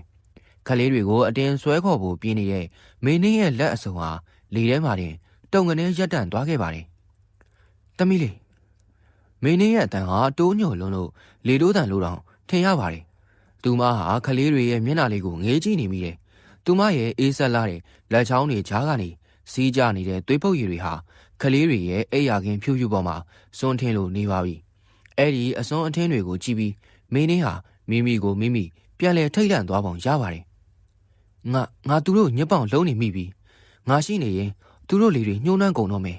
။သူမဟာဂရင်ဘေးကနေနောက်ကိုအတင်းဆုပ်လိုက်ပါတယ်။ဒါပေမဲ့သူမရဲ့နောက်မှာရှိနေတဲ့အဆွဲအလန်းဆိုတဲ့အမောင်ရိပ်မဲကြီးကတော့သူမကိုလွတ်မပေးသေးပါဘူး။အခန်းတောင်းကမှန်တင်ပုံကမှန်ထဲမှာမင်းင်းရဲ့ပုံရိပ်ဟာနှမျိုးကွဲနေတာကိုကျော်စွာမြင်လိုက်ရတယ်။တစ်ဖက်ကမင်းင်းဟာသားသမီးကိုတနာနေတဲ့မိခင်စိတ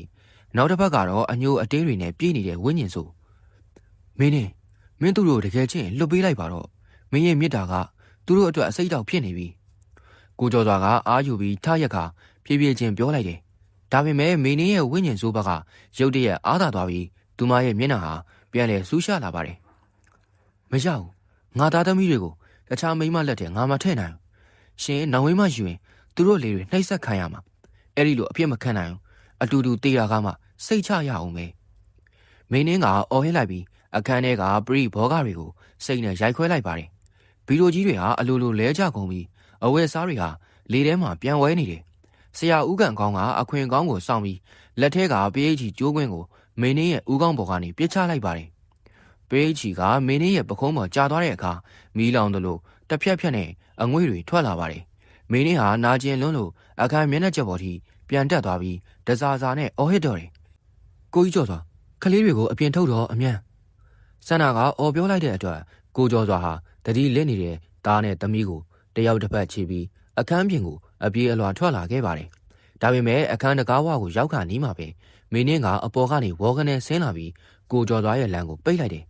သူမရဲ့မျက်နှာကအခုတော့လူပုံမပေါ်တော့ပဲကြောက်မက်ဖွယ်ကောင်းတဲ့နာနာဘာဝပုံစံစစ်စစ်ကြီးဖြစ်သွားပါပြီဘယ်သူမှအပြင်မထွက်ရအောင်သူမကလက်ကိုဝှေ့ရမ်းလိုက်တဲ့အခါကိုကျော်စွာရဲ့ခြေထောက်အောက်ကကြမ်းပြင်တွေဟာရှုံညွန်တွေအဖြစ်ပြောင်းလဲသွားပြီးသူ့ကိုအောက်ထဲဆွဲနေဖို့ကြိုးစားပါတော့တယ်ကိုကျော်စွာခြေထောက်တွေဟာအေးဆက်ဆက်ရှုံညွန်နေတဲ့နေဝင်သွားတယ်လို့ခံစားလိုက်ရပြီးလှုပ်ရှားလို့မရတော့ပါဘူးလက်ထဲမှာခြိထားတဲ့ကလေးနှစ်ယောက်ကလည်းအသက်ရှူတန်တွေပိုးပြီးတိုးလာနေတယ်မင်းင်းကတော့လေထဲမှာဝဲနေရင်သူမရဲ့ရှည်လျားလှတဲ့လက်သေးတွေနဲ့နေရန်တွေကိုကုတ်ချစ်နေပါတယ်ထူးဆန်းတာကသူမကုတ်ချစ်လိုက်တဲ့နေရန်တွေပေါ်မှာဒုံသင်္ကန်းတွေကွာကျလာပြီးနေရမှာသွေးရောင်အခရာတွေပေါ်လာပါတော့တယ်နေရန်တစ်ခုလုံးသွေးစာသားတွေနဲ့ပြင်းထန်လာပြီးအိမ်ထဲမှာသွေးညီနှန်းတွေကအော့အန်ချင်းစရာကောင်းလောက်အောင်ပြင်းထန်လာပါတယ်ဆရာဦးကန်ကောင်းကဩဇာရှိတဲ့အတန်နဲ့ကားဓာတွေကိုဇက်တိုက်ရွတ်ဆိုနေပေမဲ့မင်းင်းရဲ့အစွဲလန်းကအစီအမန်တွေကိုကြံ့ကြံ့ခန်းနေပါတယ်မင်းင်းတော်ပါတော့မင်းမြင်လားခလေးတွေမျက်နှာကိုကြည်စမ်းပါအောင်ကိုကျော်စွာအော်ပြောလိုက်တဲ့အချိန်မှာမင်းင်းကသူ့ကိုစူးစူးပါပါစိုက်ကြည့်လိုက်တယ်သူမရဲ့မျက်လုံးအိမ်ထဲကနေသွေးတွေစီးကြနေလို့ပါဇက်ကနေလေအမဲရောင်အခိုးငွေတွေထွက်နေပါတယ်ရှင်ကကျမကိုနှင်ထုတ်နေတာပဲကြော်သွားရှင်တို့သားအဖတွေပြောဖို့အတွက်ကျမကအနှောက်အယှက်ဖြစ်နေပြီပေါ့လေဟုတ်လားမင်းင်းကလက်ကိုတစ်ချက်ဝှေ့ရမ်းလိုက်တဲ့အခါကိုကျော်စွာလက်ထဲကတားငယ်လေးဟာလေထဲကိုမြောက်တက်သွားပြီးနေရံနဲ့ရိုင်းပြီးတော့မလို့ဖြစ်သွားပါတယ်တားလေးကိုကျော်စွာအသေးအတန်လှမ်းဖမ်းမှုစူးစမ်းပေမဲ့ခြေထောက်ကယုံမရပါဘူးအဲ့ဒီအချိန်မှာပဲအခန်းအပြင်ဘက်ကနေဆန္ဒကပရိယေအိုးတစ်တလုံးနဲ့ပြေးဝင်လာပြီးမင်းင်းရှိရာဘက်ကိုပတ်လိုက်ပါတယ်မမနေတတိထားပါအောင်မမနေကလူတွေကိုမြစ်တာထားတဲ့သူလေအခုကမမနေမဟုတ်အစွဲလန်းတွေကမမနေကိုစားပစ်နေတာပရိယေကမင်းင်းရဲ့ကိုခန္ဓာပေါ်ကျသွားတဲ့အခါသူမရဲ့ခန္ဓာကိုယ်ကနေမီးပွင့်တယ်လို့အတန်တွေထွက်လာပြီးလေထဲကနေကြမ်းမြင့်ပေါ်ကိုဝုန်းကနေပြုတ်ကျလာပါတယ်နေရန်ပေါ်မှာကတ်နေတဲ့သွေးစာသားတွေဟာလည်းတဖြည်းဖြည်းအေးပျော်ကျလာတယ်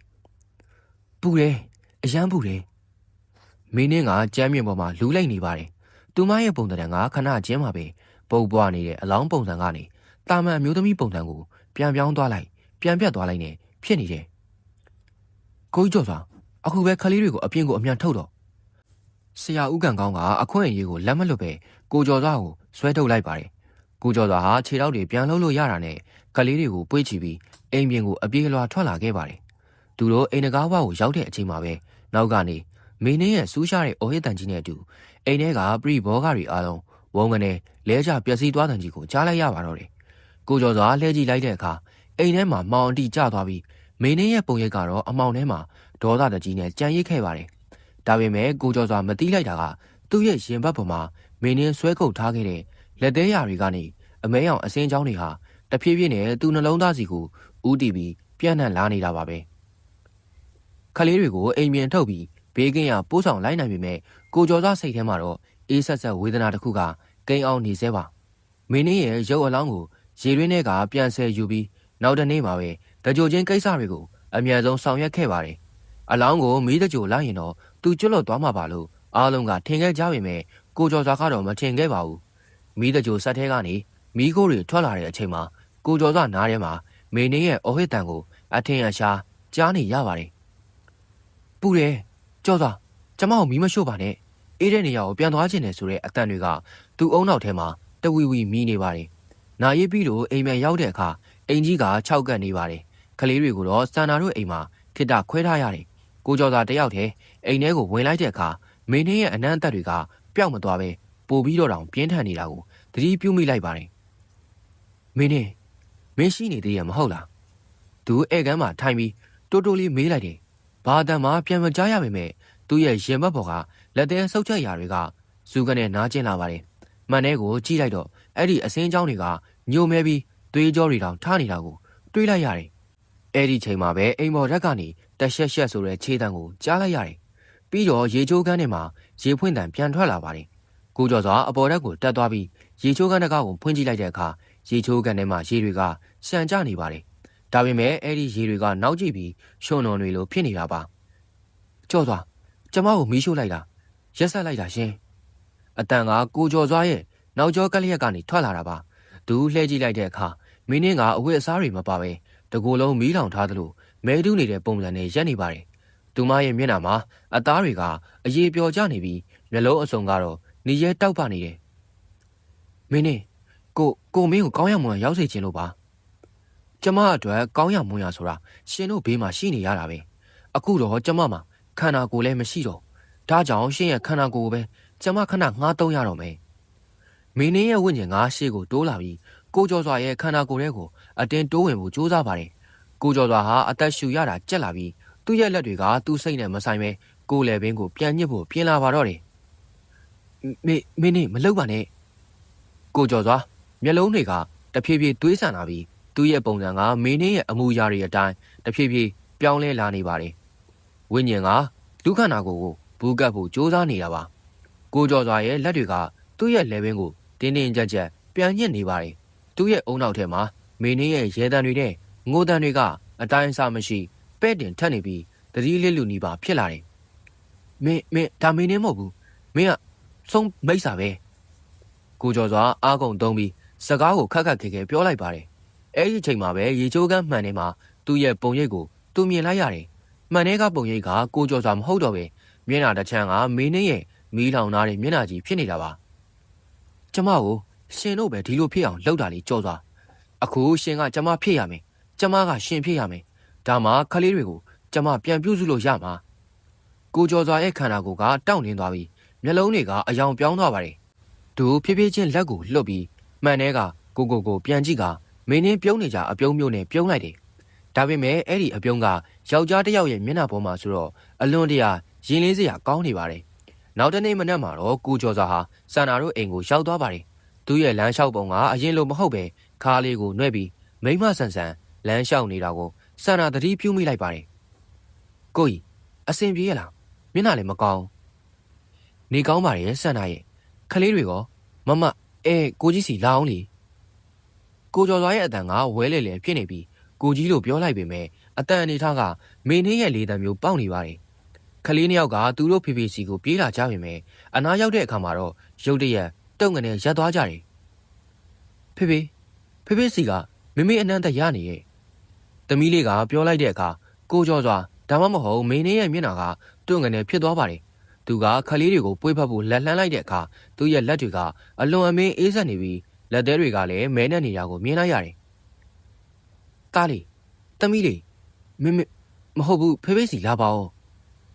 ကိုကျော်စွာကခလေးတွေကိုအတင်းဆွဲဖက်ပါတယ်အဲ့ဒီချိန်မှာပဲသားငယ်လေးကအော်ငိုပါတော့တယ်နားရဖေဖေလက်ကြီးကပူတယ်ဖေမဟုတ်ဒါမေမဟုတ်ဘူးဒါကြောက်စရာကြီးခလေးငယ်ရဲ့အော်တန်ကြောင့်ကိုကျော်စွာကိုရဲကမင်းရဲ့ဝိညာဉ်ကဒေါသထွက်လာပါတယ်သူကခလေးကိုအတင်းစောင့်ဆွဲလိုက်တဲ့အချိန်မှာပဲဆန္ဒကဂျားထဲကနေဝင်ထားလိုက်ပါတယ်ကိုကြီးလွတ်ဆန်းကိုကြီးဘာဖြစ်နေရလဲ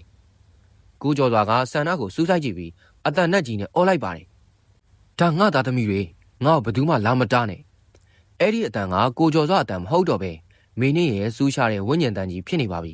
ဆန္ဒလန့်သွားပြီးနောက်ကိုလဲကျသွားတဲ့အချိန်မှာကိုကျော်စွာဟာကလေးနှစ်ယောက်ကိုလက်တစ်ဖက်စီဆွဲပြီးအိမ်ရင်ကိုတရုတ်တိုက်ဆွဲခေါ်သွားပါတော့တယ်သူဘဲကိုသွားနေရလဲဆိုတာသူကိုယ်တိုင်တော့မသိတော့ပါဘူးသိနေတာကတော့သူတို့မိသားစု၄ယောက်လုံးစုံနိုင်မဲ့တခုတည်းသောနေရာတင်းချိုင်းစီကိုပဲဖြစ်ပါတယ်ညမောင်ကြီးပြိုးစားအချိန်လူသူကင်းစိတ်တဲ့တင်းချိုင်းလမ်းမပေါ်မှာကိုကျော်စွာဟာကလေးနှစ်ယောက်ရဲ့လက်ကိုတင်းဆုပ်ပြီးအတွင်ဆွဲခေါ်နေပါတယ်ကလေးတွေရဲ့ခြေထောက်လေးတွေဟာမြေကြီးပေါ်မှာတရွတ်တိုက်ပါလာပြီးငိုရှိုက်တန်တွေကပုံဝင်းကျင်တစ်ခုလုံးကိုခြောက်ချားစေပါတယ်ဖေကြောက်တယ်အိမ်ပြန်ရအောင်ကလေးတွေရဲ့တောင်းပန်တန်ကိုကျော်စွာကိုရဲကမင်းင်းကမကြားချင်အောင်စောင့်နေပါတယ်သူ့ရဲ့မျက်လုံးတွေကရှေးတက်ကမီးတကြိုဆက်ရှိရာအဆောက်အုံစီကိုပဲစိုက်ကြည့်နေတယ်မကြတော့ဘူးသားလေးမကြတော့ဘူးတမီးလေးရောအဲ့ဒီတဲကိုရောက်သွားရင်မေတို့အမြဲတမ်းအတူနေရတော့မှာပူတာခဏလေးပဲပြီးရင်အေးသွားလိမ့်မယ်ကိုကျော်စွာအတန်ကမိန်းမတယောက်လိုချိုအေးကြီးဖြစ်နေတာကပိုပြီးကြောက်စရာကောင်းပါတယ်တင်းချိုင်းထဲကိုရောက်တဲ့အခါလေတွေကခွေးတိုက်လာပြီးတစ်ပင်တွေကတရှဲရှဲနဲ့မြည်နေပါတယ်တင်းချိုင်းဆောင်ခွေးတွေကလည်းအုပ်စုလိုက်ဝိုင်းဥနေကြပါတယ်အဲ့ဒီအချိန်မှာပဲအနောက်ကနေကားတစ်စီးထိုးရက်လိုက်ပြီးမီးရောင်တွေဟိန်းကနေပေါ်လာပါတယ်ကြော့စွာရက်လိုက်တော့မင်းဘာလုပ်နေရလဲကားပေါ်ကနေဆရာဦးကန်ကောင်းနဲ့စန္နာတို့အပြေးအလွှာဆင်းလာကြပါတယ်ဆရာကန်ကောင်းရဲ့လက်ထဲမှာတော့မေတ္တာပိုစားတန်းနဲ့အမွှေးတိုင်တွေပါလာပါတယ်မင်းရဲ့တန်ရောစင်ကမင်းကိုငရဲတွင်းနဲ့တွန်းဖို့နေပြီမင်းကလေးတွေကိုတတ်လိုက်မင်းသူတို့နဲ့ဘယ်တော့မှပြန်မဆုံရတော့မင်းကပိတ်တာဘဝသူတို့ကလူဘဝမင်းတက်လိုက်ရင်သူတို့ကကောင်းရမွန်ရရောက်သွားပြီးမင်းကတော့အဝီစီးမှာပဲကြံရစ်ခဲ့မှာဆရာရဲ့စကားကြောင့်ကိုကျော်စွာခန္ဓာကိုယ်ကြီးတုံကနေဖြစ်သွားပါတယ်မင်းရဲ့ဝိညာဉ်ကကိုကျော်စွာကိုယ်ထဲကနေပြန်អော်လိုက်တယ်မဟုတ်ဘူးသူတို့ကငါးစီလာမှာကိုကျော်စွာကကလေးတွေကိုမိတကြိုဇက်ဟောင်းကြီးရဲ့တကားဝစီကိုအတင်းတွန်းဖို့နေပါတယ်ဆရာဦးကန်ကောင်းကအမွှေးတိုင်တွေကိုထွန်းကြည့်ပြီးကားဓာတ်တွေကိုကြဲလောင်ရွတ်ဆိုပါတော့တယ်ရုတ်တရက်ကိုကျော်စွာရဲ့မျက်နှာမှာအပြောင်းအလဲတွေဖြစ်လာပါတယ်မျက်နှာတစ်ချမ်းကမင်းရဲ့နာကျင်နေတဲ့ပုံရိပ်နောက်တစ်ချမ်းကတော့တတိပြန်ဝင်လာတဲ့ကိုကျော်စွာရဲ့ပုံရိပ်မင်းနဲ့တော်ပြီကိုကိုကြည်စမ်းမင်းချစ်တဲ့ကလေးတွေကြောက်နေပြီသူတို့ကိုကြည်စမ်းမအောင်ကိုကျော်စွာကသူ့ကိုယ်သူပြန်ထိန်ချုပ်ဖို့ကြိုးစားရင်အော်ပြောလိုက်တယ်မင်းရဲ့ဝိညာဉ်ဟာကိုကျော်စွာကိုယ်ထဲကနေရုန်းကန်နေပါတယ်ကိုကျော်စွာရဲ့လက်တစ်ဖက်ကကလေးတွေကိုဆွဲထားပြီးနောက်လက်တစ်ဖက်ကတော့အဲ့ဒီလက်ကိုပြန်ဖြုတ်ဖို့ကြိုးစားနေတာကကြည်ရတာအလွန်ထိတ်လန့်စရာပါကိုကျော်စွာမြေကြီးပေါ်ကိုလဲကျသွားပြီးလူလှိမ့်နေပါတယ်သူ့ရဲ့ပါဇက်ထဲကနေအမဲရောင်အရည်တွေထွက်လာပြီးမျက်လုံးတွေကဖြူလန့်သွားတယ်အဲ့ဒီအချိန်မှာပဲကိုကျော်စွာကိုယ်ထဲကနေမင်းရဲ့ပုံရိပ်ကဝေါ်ကနေလွင့်ထွက်သွားပြီးကလေးတွေရှေ့မှာကိုထင်ပြလိုက်ပါတော့တယ်ဒါပေမဲ့အခုပေါ်လာတဲ့မင်းကတော့အရင်လိုကြောက်စရာပုံစံမဟုတ်တော့ပဲသူမရဲ့ဝိညာဉ်ကကွဲအပ်နေတဲ့မှန်တစ်ချက်လိုအပိုင်းပိုင်းပြတ်နေပါပြီကိုကျော်စွာကိုယ်ထဲကနေလွင့်ထွက်လာတဲ့မင်းရဲ့ဝိညာဉ်ပုံရိပ်ဟာလေထဲမှာတုံရီနေပါတယ်သူမရဲ့ကိုယ်ခန္ဓာကအပိုင်းပိုင်းကွဲအပ်နေပြီးအကြောင်းတွေကြားကနေမိန်ဖြောတဲ့အလင်းနှံတွေထွက်ပေါ်နေပါတယ်ဒါဟာသူမရဲ့အထနဲ့မေတ္တာအစွဲအလန့်နဲ့အတီတရားတို့ပြင်းပြင်းထန်ထန်တိုက်ပွဲဖြစ်နေတဲ့လက္ခဏာပါပဲပူတယ်ကြော်စွာကျမရင်ထဲမှာအယမ်းပူတယ်မင်းနဲ့ကမြေကြီးပေါ်မှာဒူးထောက်ကြရင်ညီးတွားနေပါတယ်သူမရဲ့လက်တွေကခလေးတွေစီကိုလှမ်းနေတော့မယ်ဒါပေမဲ့အဲ့ဒီလက်တွေကတဖြည်းဖြည်းကျွေလွင့်ပျက်စီးနေတာကိုသူမကိုယ်တိုင်မြင်နေရပါပြီဆရာဦးကန်ကောင်းကအနားကိုတိုးသွားပြီးမေတ္တာတော့ကိုအေးအေးဆေးဆေးရွတ်ဖတ်ပေးလိုက်ပါတယ်မင်းနဲ့ကြည်စမ်းမင်းရဲ့အစွဲကမင်းကိုတင်ပျက်စီးစေတာမဟုတ်မင်းရဲ့လင်းယောက်ျားနဲ့တာသမီးတွေကိုပါအပူမီးတွေကူးဆက်စေတာမင်းသူတို့ကိုတကယ်ချစ်ရင်သူတို့အတွက်အေးချမ်းနဲ့ကဘာတစ်ခုကိုခြံထားရစ်ခဲ့ပါတော့မင်းနဲ့ဟာကလေးနှစ်ယောက်စီကိုကြည့်လိုက်ပါတယ်ကလေးတွေဟာကြောက်လန့်တကြားနဲ့သူတို့ဖေဖေကိုကျော်စွာရဲ့နောက်မှာပုန်းနေကြတယ်သူမရဲ့တာသမီလေးတွေဟာသူမကိုမြင်တဲ့အခါမှာအရင်လိုမေလို့ခေါ်ပြီးပြေးဖက်ဖို့နေတတအခုတော့တရေတကောင်လိုကြည့်ပြီးတုံရင်နေကြတာပါအဲ့ဒီမြင်ကွင်းကမင်းရဲ့ဝိညာဉ်ကိုဓာတ်နဲ့မှုန်းလိုက်တယ်လို့က ခံစားလိုက်ရတယ်ငါကသူတို့အတွက်ကြောက်စရာတရားမှကြီးဖြစ်နေပြီလားသူမရဲ့အတန်ကအရှာရှာနဲ့ဝမ်းနေစရာကောင်းလာပါတယ်သူမရဲ့ကွဲအပ်နေတဲ့ကိုခန္ဓာကနေအမဲရောင်အကိုးအငွေ့တွေကတဖြည်းဖြည်းကွာကျလာပြီးဖြူစင်တဲ့အလင်းရောင်လေးတွေစတင်ထွက်ပေါ်လာတယ်ဒါပေမဲ့အဲ့ဒီအချိန်မှာပဲတင်းကြိုင်ကူတွေကမှောင်ရိပ်တွေကြားကနေတခြားသောနာနာဘာဝအတန်တွေကထွက်ပေါ်လာပါတယ်မင်းင်းရဲ့အစွဲအလန်းကြောင့်ခေါ်ယူမိတယ်လို့ဖြစ်နေတဲ့ဝိညာဉ်ဇိုးတွေကမင်းင်းကိုဝိုင်းရံလာကြတယ်မင်းင်းလာခဲ့ငါတို့နဲ့အတူတူနေရအောင်မင်းမပြန်စရာအိမ်မရှိတော့ဘူးအဲ့ဒီဝိညာဉ်ဇိုးတွေကမင်းင်းကိုအမှောင်ထူတဲ့ဆွဲခေါ်ဖို့ကြိုးစားကြပါတယ်မင်းင်းဟာကြောက်လန့်တကြားနဲ့ကိုကျော်စွာကိုလှမ်းကြည့်လိုက်တယ်ကျော်စွာကဲပါဦးကျမအမှောင်ထဲကိုမသွားရဲဘူးကိုကျော်စွာဟာကြောက်စိတ်ကိုဖဲပြီးဇနီးဖြစ်သူစီကိုပြေးသွားဖို့ပြင်လိုက်ပါတယ်ဒါပေမဲ့ဥကန်ကောင်းကတားလိုက်ရင်မသွားနဲ့ကျော်စွာဒါကဝိညာဉ်တွေရဲ့ကိစ္စပဲမင်းင်းကိုဘာသာကိုဆုံးဖြတ်ရမယ့်အချိန်ရောက်ပြီမင်းင်းဟာသူမကိုဝိုင်းအောင်နေတဲ့အမှောင်ရိပ်တွေကိုယုံခံရင်ခလေးတွေရဲ့မျက်နှာကိုနောက်ဆုံးအကြိမ်ကြည့်လိုက်ပါတယ်သူမရဲ့ရင်ထဲမှာရှိနေတဲ့မိခင်မြတ်တာဟာအဆွဲအလန့်ထက်ပုံမအားကောင်းလာတဲ့အခိုက်အတန့်ပါပဲတားလေးသမီးလေးမမေကိုခွင့်လွှတ်ကြပါသူမကအော်ဟစ်လိုက်ရင်သူမရဲ့လက်ကျန်ဝိညာဉ်အင်အားတွေအားလုံးကိုစူးစီးပြီးအလေးနှံတစ်ခုအဖြစ်ပေါက်ကွဲထွက်လိုက်ပါတော့တယ်မင်းင်းရဲ့ကိုခန္ဓာကနေပေါက်ကွဲထွက်လာတဲ့ဖြူစင်တဲ့အလင်းတန်းဟာတင်းကြိုင်တစ်ခုလုံးကိုလင်းထိန်သွားစေပါတယ်သူမကိုဝန်းရံထားတဲ့အမဲရောင်ဝိညာဉ်ဇိုးတွေဟာအဲ့ဒီအလင်းရောင်အောက်မှာကြောက်လန့်တကြားနဲ့နောက်ဆုံးပျောက်ကွယ်ကုန်ကြတယ်ကိုကျော်စွာနဲ့ကလေးတွေဟာမျက်စိကိုလက်နဲ့ကာထားရတဲ့အလင်းကပြင်းထန်လွန်းလာပါတယ်ခဏအကြာမှာတော့အလင်းရောင်တွေငြိမ်သက်သွားပြီးသူတို့ရှေ့မှာမြင်လိုက်ရတာကတော့ပုံပြတ်ပန်းပြတ်ဖြစ်နေတဲ့မင်းနဲ့မဟုတ်တော့ပါဘူး YBS ကားမတော်တဆမှုမဖြစ်ခင်ကအတိုင်းအေးချမ်းလှပပြီးနှွေးထွေးတဲ့အပြုံးတွေနဲ့မင်းနဲ့မှာသူမရဲ့ကိုယ်ခန္ဓာကအလင်းပွင့်လေးတွေနဲ့ဖွဲ့စည်းထားသလိုမျိုးကြည်လည်နေပါတယ်မေမေသမီးလေးကအရင်ဆုံးသတိပြုမိပြီးတိုးတိုးလေးခေါ်လိုက်တယ်အခုတခါမှာတော့ခလေးတွေဟာမကြောက်တော့ပါဘူးမင်းင်းရဲ့စီကနေထွက်ပေါ်နေတဲ့အေးမြတဲ့အငွေ့အသက်ကိုသူတို့ခံစားနေရပြီလေလာပါဦးမမေစီကိုမင်းင်းကလက်ကိုဆန့်နှမ်းလိုက်ပါတယ်ခလေးနှစ်ယောက်ဟာကိုကျော်စွာလက်ကိုလွှတ်ပြီးမင်းင်းစီကိုပြေးသွားကြတယ်ဒါပေမဲ့သူတို့မင်းင်းကိုဖတ်လိုက်တဲ့အခါထီထွေးမှုကလူသားတစ်ယောက်လိုမဟုတ်ပဲနှွေးထွေးတဲ့လေပြင်းချင်းတစ်ခုကိုဖတ်လိုက်ရတယ်လို့မျိုးဖြစ်နေပါတယ်မေမေမသွားပါနဲ့ဦးသမီးတို့နဲ့အတူနေပါဦးသမီးလေးကငိုပြီးပြောပေမဲ့မင်းင်းကခေါင်းကိုဖြည်းဖြည်းချင်းခါပြပါတယ်မိမိကသမီးတို့ပြီးမှအမြဲရှိနေမှာပါဒါပေမဲ့အရင်လိုပုံစံမျိုးနဲ့တော့မဟုတ်ဘူးပေါ့မိမိရဲ့အစွဲတွေကြောင့်သမီးတို့ဒုက္ခရောက်တာကိုမြင်ရတာမိမိအယံဝမ်းနေရတယ်အခုတော့မိမိနားလေသွားပြီချစ်တယ်ဆိုတာပိုင်ဆိုင်ထားတာထက်စိတ်ချလက်ချလွတ်ပေးလိုက်ရတာမျိုးလဲပါတယ်ဆိုတာကိုပေါ့မင်းကကိုကျော်စွားကိုကြီးလိုက်ပါတယ်သူမရဲ့မျက်လုံးတွေထဲမှာဂျေဇူးတင်ခြင်းတွေတောင်းပန်ခြင်းတွေနဲ့ပြည့်နှက်နေပါတယ်ကျော်စွားကျမကိုခွင့်လွှတ်ပါနော်ရှင်ကိုဒုက္ခပေးမိတဲ့အတွက်ခလေးတွေကိုလည်းကျမကိုစားစောင့်ရှောက်ပေးပါဦးရှင်နောက်ထပ်အိမ်အောင်ပြုခဲ့ရင်တော့ကျမအညှိုးတေးတွေမထားတော့ပါဘူးခလေးတွေအတွက်မိခင်ကောင်းတယောက်ရဖို့ကပိုရေးကြီးတယ်ဆိုတာကျမလက်ခံလိုက်ပါပြီကိုကျော်စွားဟာမျက်ရည်တွေကိုတုပ်ပြီးမင်းင်းကိုပြုံးပြဖို့ကြိုးစားပါတယ်မင်းကိုတို့အမြဲတမ်းသတိရနေမှာပါမင်းသွားရမယ့်လမ်းကိုစိတ်အေးလက်အေးနဲ့သွားပါတော့ကိုခလေးတွေကိုမျက်စိအောက်ကအပြောင်းမကန်စောင့်ရှောက်ပါမယ်အဲ့ဒီချိန်မှာပဲကောင်းကင်ရံကနေနူးညံ့တဲ့အလင်းတစ်ခုကျဆင်းလာပါတယ်မင်းရဲ့ပုံရိပ်ကတဖြည်းဖြည်းနဲ့အပေါ်ကိုလွင့်တက်သွားပြီးဝေဝါးလာပါတော့တယ်ဒါပေမဲ့ရုတ်တရက်မင်းရဲ့ပုံရိပ်ကပြန်လဲတင်းမာသွားပြီးသူမရဲ့မျက်နှာမှာစိုးရိမ်ရိပ်တွေပေါ်လာပြန်ပါတယ်တင်းကြရဲ့တနေရာကနေအေးဆက်ဆက်လေးဝူးတစ်ချက်ဝေးတိုက်လာပြီးသူမကိုပြန်ဆွဲချဖို့ကြိုးစားနေတယ်လို့မျိုးခံစားလိုက်ရတယ်မင်းရဲ့ပုံရိပ်လေးအလင်းထဲကိုပျော်ဝင်ကန်နီးမှာပဲတင်းကြရဲ့မြေအောက်ထဲကနေမဲနဲ့တဲ့လက်ချောင်းကြီးတွေထွက်လာပြီးသူမရဲ့ခြေချင်းဝဲကိုလှမ်းဆွဲလိုက်ပါတယ်အဲ့ဒါကတခြားသူမဟုတ်ပါဘူးမင်းင်းကိုယ်တိုင်အိမ်မှာကြံရစ်ခဲ့တဲ့သူမရဲ့အညိုတေးအရိပ်တွေပါမသွားနဲ့ငါတို့ကတကူတည်းကြံခဲ့မှာလားငါတို့ကိုမင်းဖန်တီးခဲ့တာလေအဲ့ဒီအတန်တွေကမင်းင်းကိုအောက်ကိုပြန်ဆွဲချနေပါတယ်မင်းင်းရဲ့မျက်နှာမှာနာကျင်မှုတွေပြန်ပေါ်လာပြီးသူမရဲ့ဝိညာဉ်အလင်းရောင်ဟာတဖြည်းဖြည်းမှိန်သွားပြန်ပါတယ်ကိုကျော်စွာဒါကိုမြင်လိုက်တဲ့အခါဘာလို့ရမလဲဆိုတာချက်ချင်းသိလိုက်ပါတယ